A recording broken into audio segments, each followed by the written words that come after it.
Emotional celebrations I think I've seen in the 11 years that I've been on the circuit following you guys around was the way you got involved with the crowd at the end of the UK last month. That was a really nice moment for those of us who work on the circuit to see. It just looked so spontaneous, like you would imagine that's what you would have done when you were 16 when you won the 74 matches in Blackpool. It was really nice, that. Yeah, I think like you go back to that thing, you know, that sometimes, you know, you're given the trophy and you're separated from the crowd. But as far as I'm concerned, you know, over the years, so many people have come and supported snooker, myself and whoever it is. And I just thought, you know, it's their moment to kind of, for you to go into they can't come to me. So I thought, well, I can go to them, you know, so I should do that, you know. And I'm not saying we do that every time, but it's just their moment to get their selfie, to touch the trophy, and you know, just to show that, you know, we're not,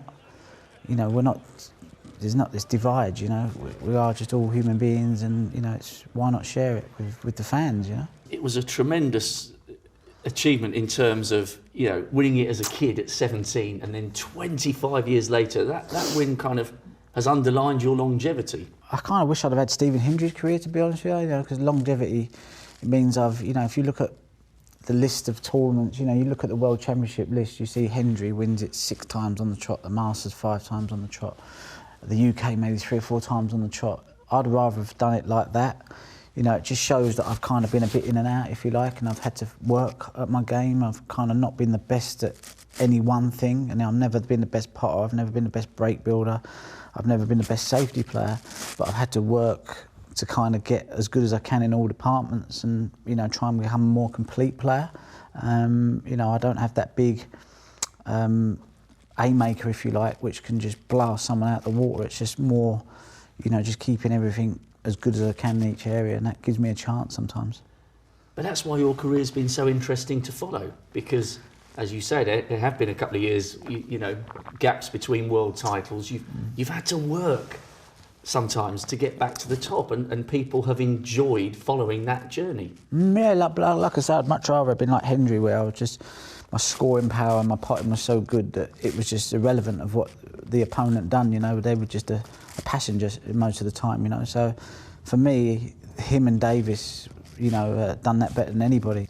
We're so much closer now, the top 5, 8 players, if you like, than when Hendry was around. You know, he was so much better than everybody else that, you know, he could just, like, he used to say, you know, like, make sure you bring my dinner jacket up before the World Championships have started, to his wife, you know. And you think, I could never say that, you know. I'm just happy to get through the first round and take it from there, you know. So, you know, it's just, you know, it's a different perspective really on how we play our sport, you know. Different eras, different great champions. I wonder though, right at the top of the pile surely has got to be coming back from that year off and then defending the world title. Yeah, that's probably my best achievement really when I think about it, you know, because 2012 I played really well, but 2013 obviously not playing a match at all, you know, and I only had 6 weeks practice before the tournament, so I hadn't played snooker for like 40 weeks, you know. So that was kind of like an unbelievable achievement really, and you know, I got stronger as each match went on, and yeah, no, it's pretty cool thing to do really.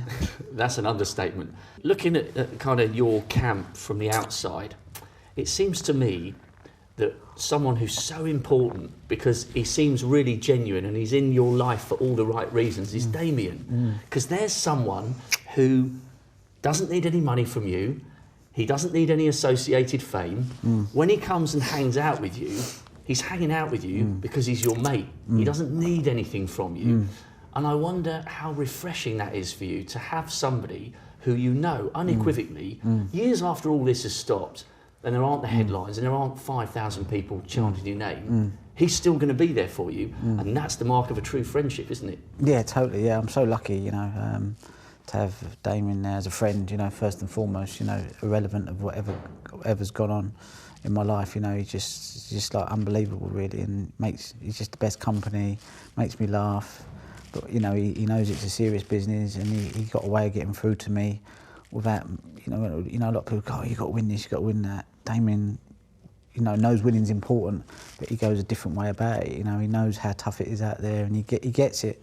You know, I've never met anyone that gets it like he gets it, apart from Steve Peters in a different kind of way. You know, it's great that I've got someone like that loves the game, and, you know, and I love the game, and I can talk to someone, and, you know, it's great, you know. I wonder how much of a difference it would have made in those early years if you'd have had a steadying influence like Damien back then. It happens when it happens, you know, your paths collide whenever they were supposed to collide, you know, and you know, I think it was the right time, you know, right time in his life, right time in my life. You know, maybe if we'd have met 10 years before we did, it'd have been a different type of relationship. Yeah, good point. And, you know, so, you know, we're kind of matured out, if you like, a little bit now. And, you know, we just know that really most of the stuff that people go on about is not that important, but they think it's important, but we just laugh at it. And, you know, and that's what's really nice, you know, we just sit down and, you know, you know, you lot of think, oh, you must go here, go there. We just sit in the hotel room and we just have a laugh. Do you know what I mean?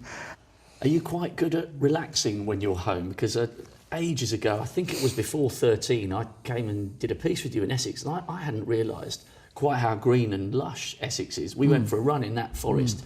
Do you still do things like that? Do you still go and have your solitude? No one's going to bother you and take a selfie. Are you quite good at chilling out and giving yourself some mental breathing space from the tour and from life?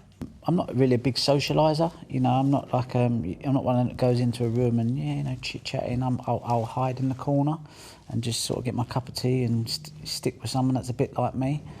So my whole life's a bit like that, you know. The running club that I go to, it's bang in the middle of the forest. I go and do my run, and then I go in there, have my shower, and then next door there's like a little tea facility, and I just sit there on my own for like half an hour, 45 minutes, and I just have that tea, and it's like my church. And the other good thing about runners is, yes, they would respect what you've done, but when you're out for a 6 miler, they're not there because they want to be close to you. They're there because they enjoy running, and they're quite happy that you're there as a runner. They're not interested in how many centuries you've got and any of that stuff. They're hanging out with you for all the right reasons. They're there because you like a run. And only one runner like yourself would know that. You know, a lot of people go, oh, the running, but really it's more the social side of it that, you know, runners are just into, you know, what's the next race and just getting that running high, if you like, you know, and unless you've had it, you don't know what that feeling's like. So, you know, I'm not as fit or as I used to be, but I still try to do some sort of running because I know it's, you know, it adds all the other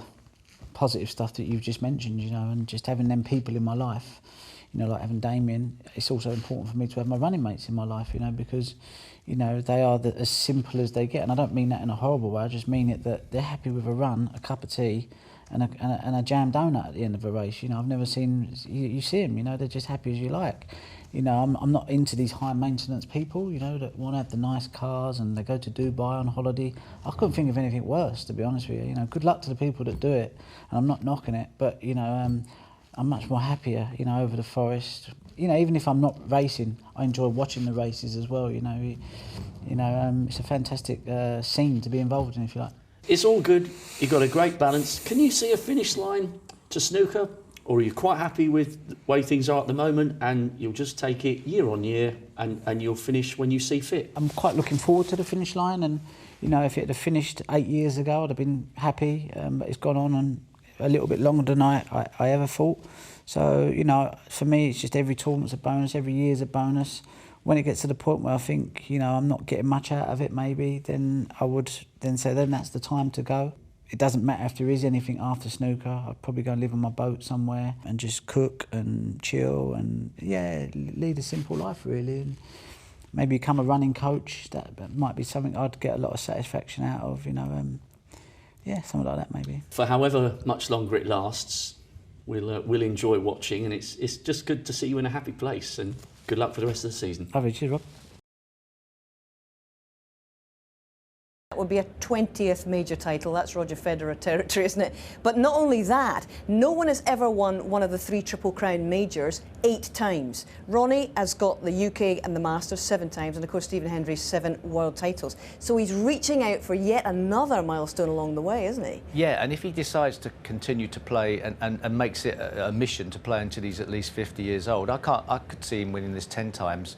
It's the type of tournament that suits him. You know, the World Championship arguably doesn't suit him over a period of time, although I don't think that's necessarily the case anymore. But, you know, patience of the 2 weeks is tough. But I think as he's got older, he has matured as a player. And for me, like, you're looking at where the next player is going to come from to supersede his level.